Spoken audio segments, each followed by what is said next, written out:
Where does sexual shame come from? Welcome to the Therapy Brothers podcast. I'm Brannon. I'm Tyler. We're brothers, We're therapists. and we know recovery. Bring your stories, your questions, your successes with real recovery.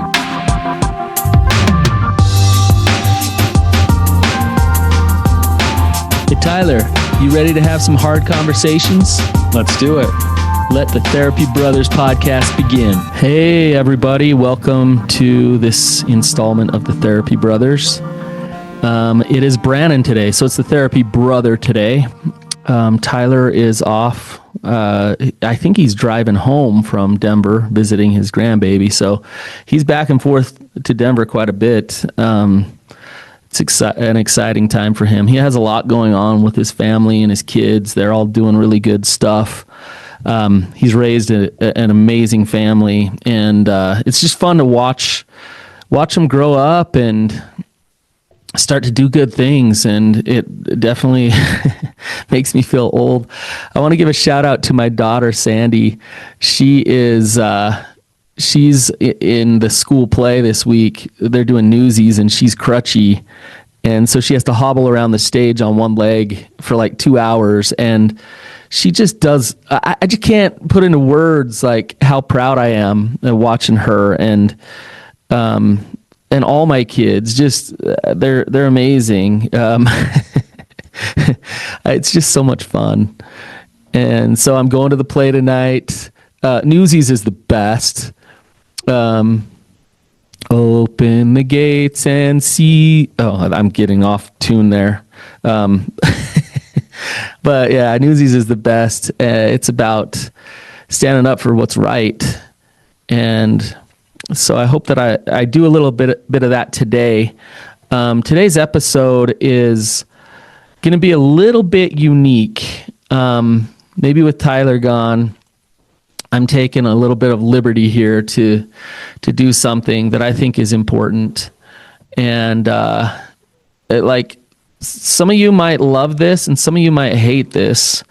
But before I dive into it, I want to give you a little bit of background of why and what.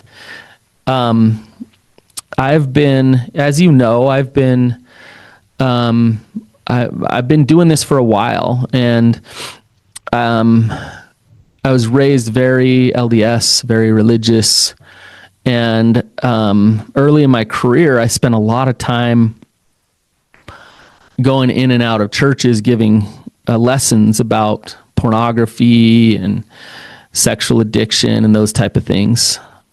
And I was talking about how horrible pornography is, and spent I don't know, countless presentations, different presentations, big Fifth Sunday lessons, presenting in front of conferences and all kinds of stuff. A lot of public speaking, and I was also raised LDS, and I have my own personal experience. And as you know, people started to come into my practice. I started to do therapy, but every once in a while, I want to zoom out and take a look at the big picture of what is actually going on. And over the years, my paradigm has shifted. My perspectives have changed. At first, when I was young, it was just porn is bad and the internet and porn is the problem, and that's all that's going on here. So let's make sure people aren't looking at that, and that's the issue. I wasn't realizing the waters that I was swimming in. I was just unconscious of it. And over the years, as I've started to take a step out, I've had to get really clear and really honest with myself about all of the dynamics going on in the situation in terms of what is driving some of these issues. And I believe that one of the big problems, there's extremes. one side extreme is have no structure and no boundaries and do whatever you want as a sexual being. And if you have any boundaries or structure, then that's bad, and that just causes shame. So that's one side of the fence. The other side is your sexuality is an issue. You better control it. Your natural man is an enemy to God. You better make sure that you're chaste, pure, clean, all of those things. And those are the two sides of the fence. So as I was doing this work for so long, a lot of the business that came in for therapy, a lot of the betrayal that was happening in relationships, those type of things were people who were very rigid in their thinking and in their belief systems and very shameful about sexuality. That it was a righteous thing to be almost against sex and sexuality. And what I see is when an individual or a couple is in that mindset, they get stuck. They get stuck in battling against their very nature. So, over the years, I've watched this dynamic, and I realized I was a part of the problem for a while, going into churches and beating the drum of don't touch your penis, don't. I didn't say that in church, but you get the gist of it. Don't be sexual. Sex is only between you and your spouse, and that's all sexuality is. And the fact of the matter is sexuality is more than that. You can be faithful, you can have fidelity in a marriage, but sexuality is more than just having sex with a spouse. So anyways, as I've watched things progress, a reality is, and here's a reality, sexual self-acceptance, not self-rejection, self-acceptance is a very important part of recovery. So it sounds backwards. When I accept who I am, what my nature is, and I stop fighting against that, that's recovery. And the fear is well, if I do that, then I'm just going to go crazy. And the facts is if you do that, then you'll have more power to choose who you are and what you do as a sexual being. If you fight it, if you resist it, if you reject it, if you use shame to try to control it, you will have less power and it will own you. So I actually have written a book. Over the years, just one chapter at a time. I haven't released it. You guys listening, you get the first, just the first little tidbit here of my book. This is chapter 1. I need to figure out how to publish it. I fully wrote it, the whole thing. And the name of the book, I guess I'll let the cat out of the bag. I don't have a release date, nothing. I just feel like I need to share the first part of this book with you guys. But the name of the book is Jesus Has a Penis. I know. I know. For some of you, that's blasphemy. But that's the very point. That why? Why is that blasphemy? The very point is that Jesus was a sexual being. And it's Christ-like to be sexual.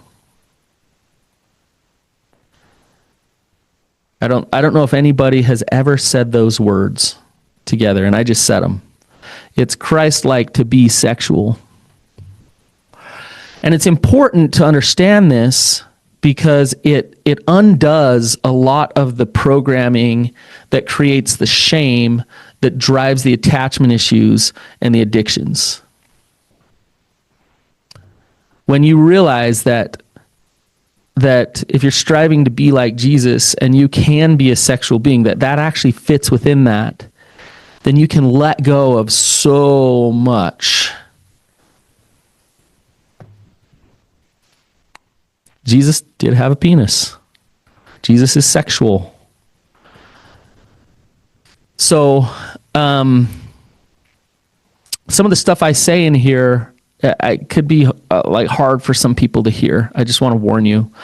And you may disagree with me, and I love when people disagree with me. That's great. I'd love to have you on the show if you really disagree with me, and I love to have discussions about it, talks about it, and understand more about it. Also, I think this kind of shows a little generational thing. So my generation, we were raised with pretty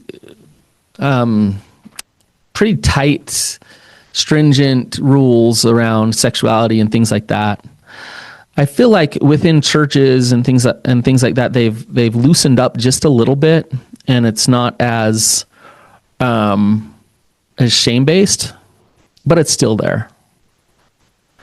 So I'm just going to actually read sections of this first chapter and see what you guys think.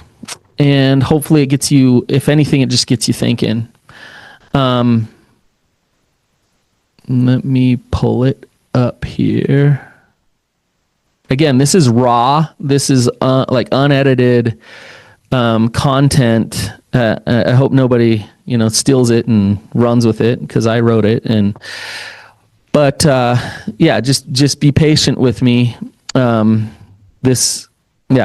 need to get it edited and published sooner than later.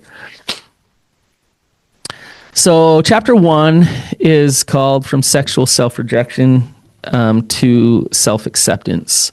And I'm just going to read little sections and then comment to those sections. And understand that this book was written to Christian men. So, but I think women who listen, I think you can think about yourselves, and these same things apply. And also think about your partners. And it might be triggering and hard to hear, but it hopefully will help you gain a better understanding. So the first section is called The Wound of Sexual Shame. For many men, there is a deep, often unspoken wound that forms early in life.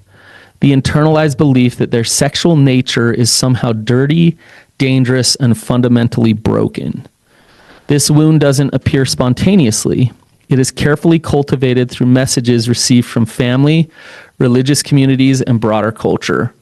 The message is clear. Your sexual self must be controlled, suppressed, and regarded with secrecy and suspicion.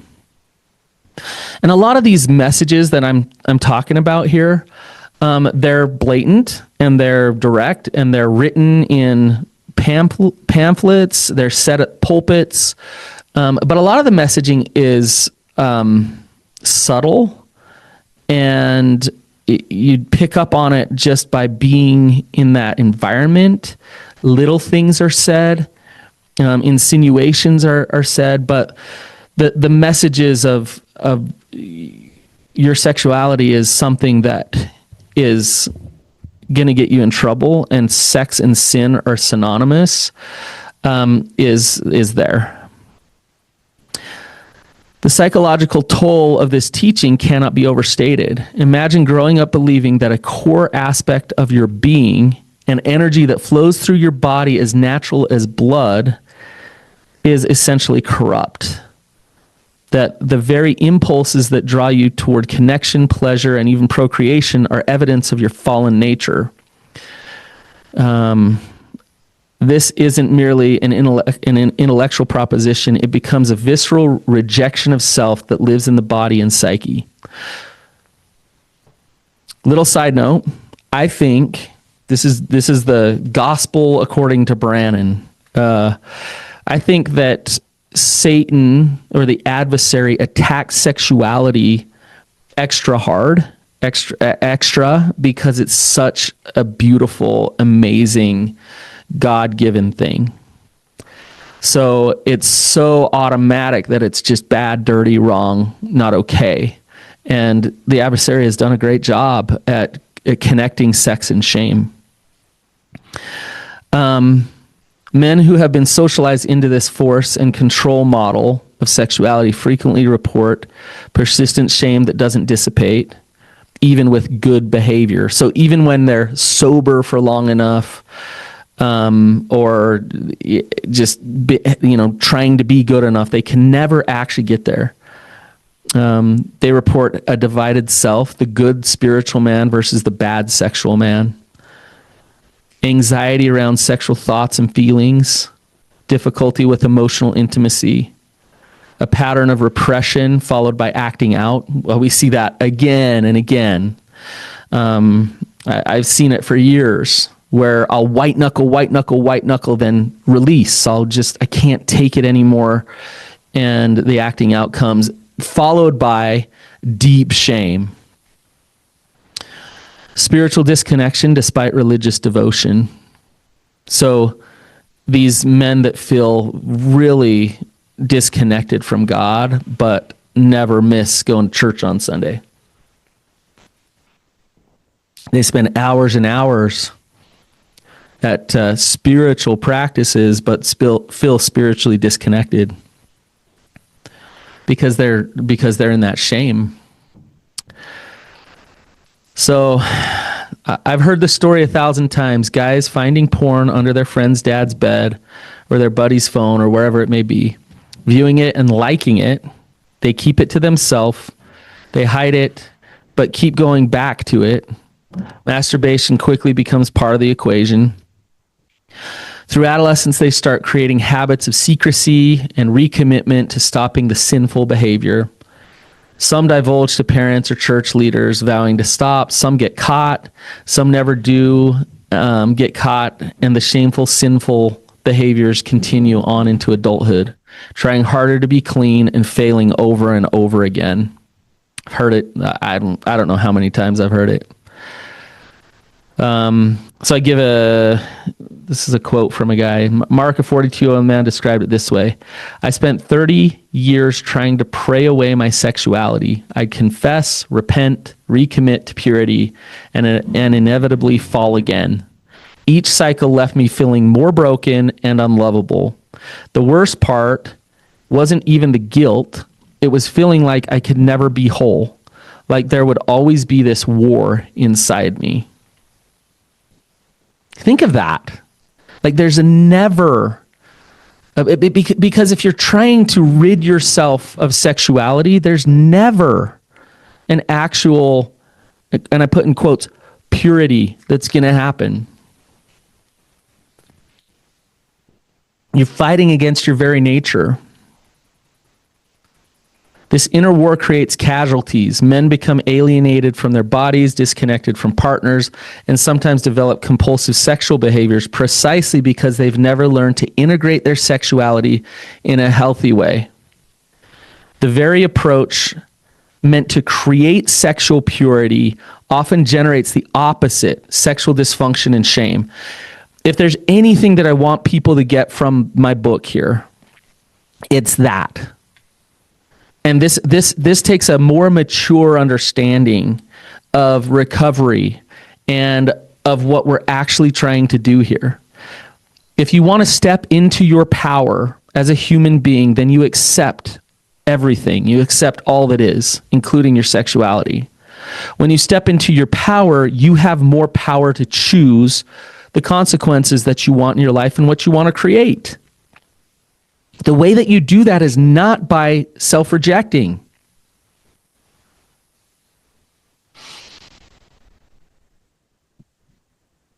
And when I say integrate your sexuality in a healthy way, what that means is really making peace with it, knowing who you are, exploring who you are, understanding who you are, and then deciding what you want to do with it.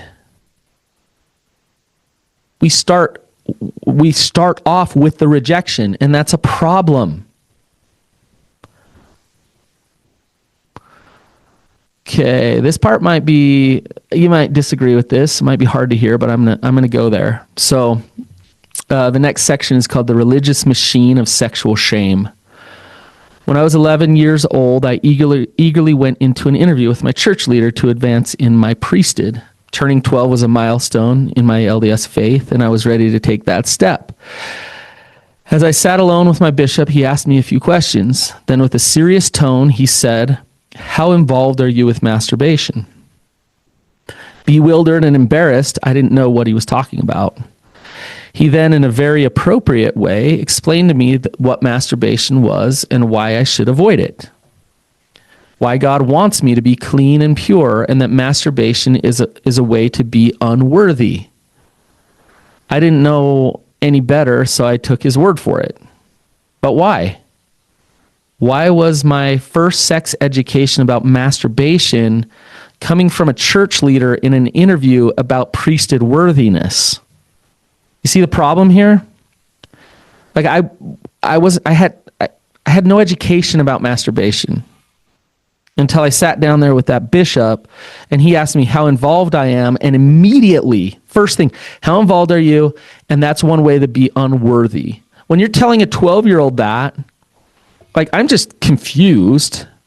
And then I'm like, oh, okay, that's something that I definitely shouldn't do. Like, that's just, that's all that is. Like, I won't do that thing he was talking about. To understand why religious institutions have perpetuated these harmful teachings about sexual purity and control, we must look beyond individual scriptures to the systemic dynamics at play. Religious organizations, like all human institutions, have survival imperatives.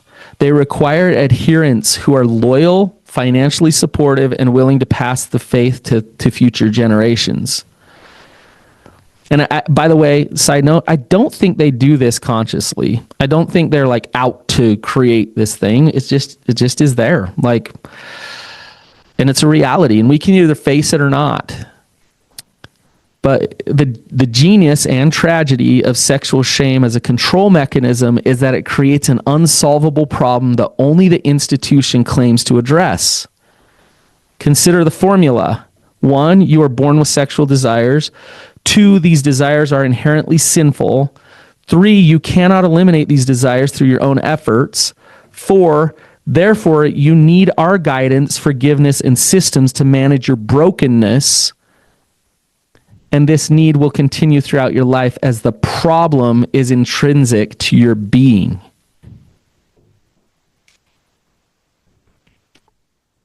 Because of my sexual sin and my problems with sexuality, I need the church in order to become worthy and repent. I have to confess. I have to, use the church to try harder to be better. And in a roundabout way, that actually sets the church up to have loyal followers who are wallowing in their shame, but needing the church. This formula creates lifelong dependence. A man caught in this system can never graduate to spiritual maturity and autonomy because his very nature is deemed the problem.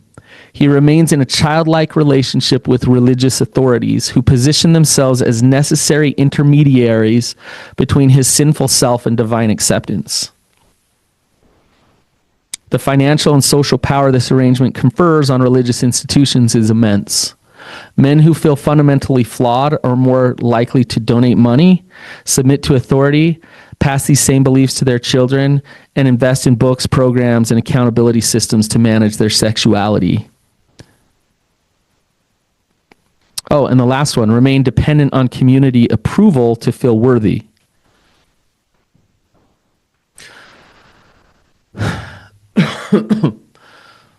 So I say, to be clear, I'm not suggesting a conscious conspiracy among religious leaders. Most genuinely believe they are helping men by teaching them to be wary of their sexual natures.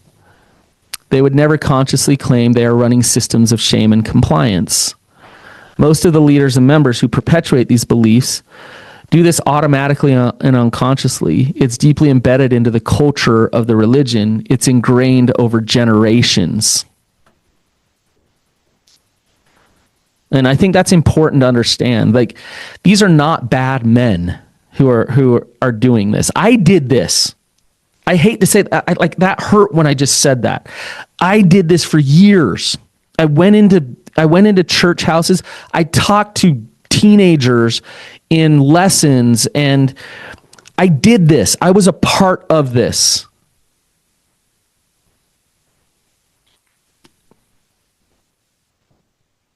And I didn't realize that what I was doing. I had no clue that I was a part of this whole system. I thought I was helping and I was harming.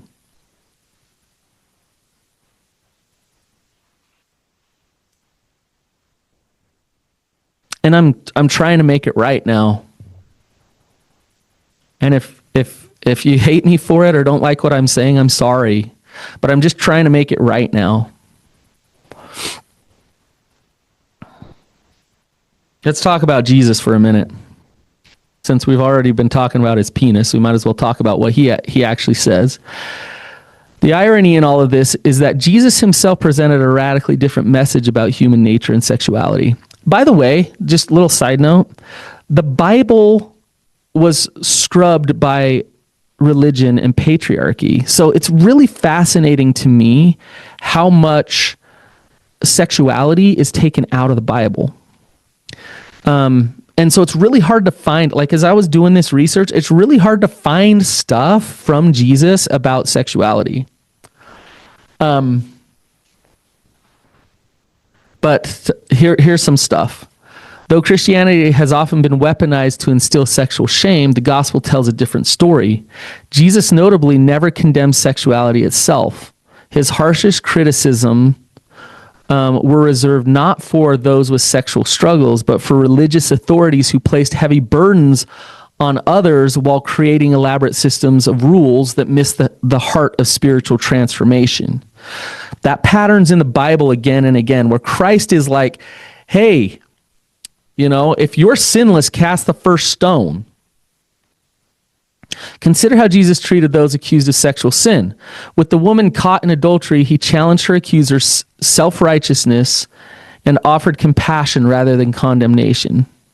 With the Samaritan woman who had 5 husbands, he engaged in one of his most profound theological discussions. And that's in John 4.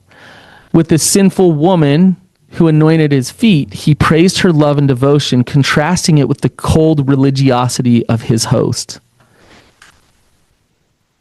So in each case, Jesus created space of dignity and transformation, not shame and rejection.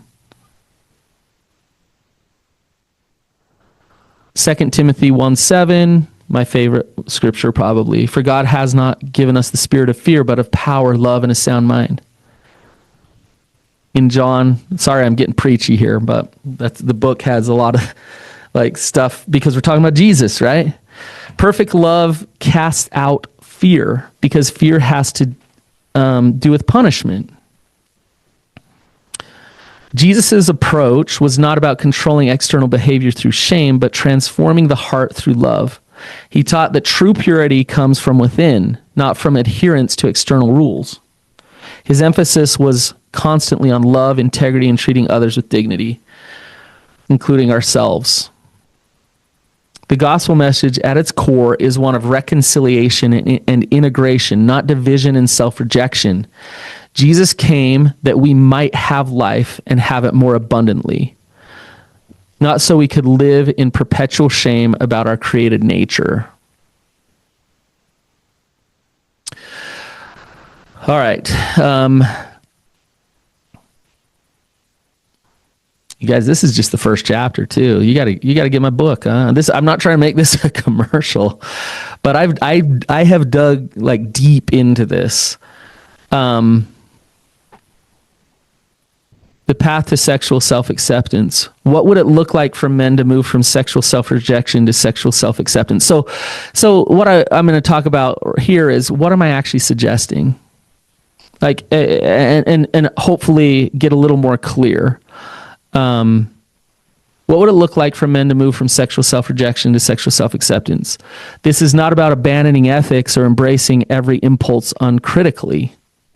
Rather, it's about relating to our sexual nature from a place of integration rather than warfare. Sexual self-acceptance means, 1, acknowledging our sexual nature as a created gift rather than a fallen curse. 2, embracing our bodies as good rather than sources of temptation and shame. 3, developing an internal ethical compass rather than depending on external rules. 4, learning to listen to our desires with discernment rather than reflexive suppression.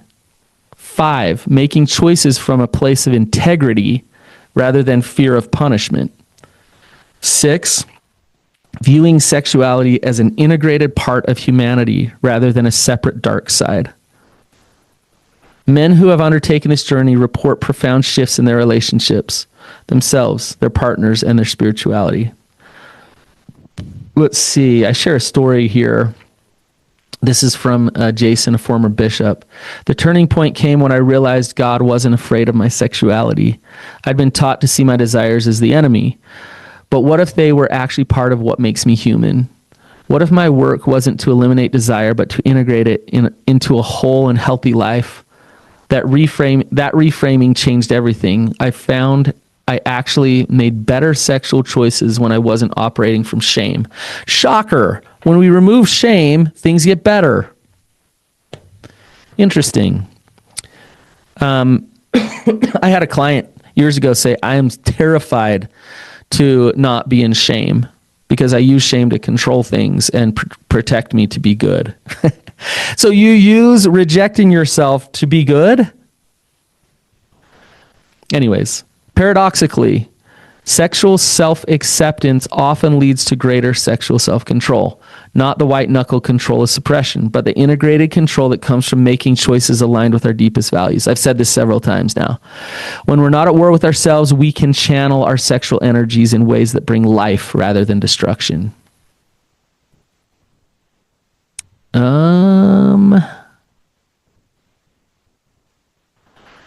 So the next section is called the power of integration. A man who has integrated his sexuality doesn't need external monitoring, accountability software, or fear of divine punishment to make ethical choices. He has developed the internal strength to notice his desires without being controlled by them, honor his commitments from a place of integrity rather than compliance, relate to others as whole persons rather than objects of temptation or conquest, experience pleasure without shame, navigate sexuality with mindfulness rather than compulsion. This integration doesn't happen overnight. Healing from decades of sexual shame requires patience, compassion, and often support. But the freedom on the other side is worth the journey.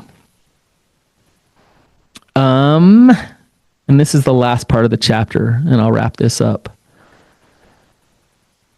A new gospel of male sexuality. And by the way, I'd also say female sexuality.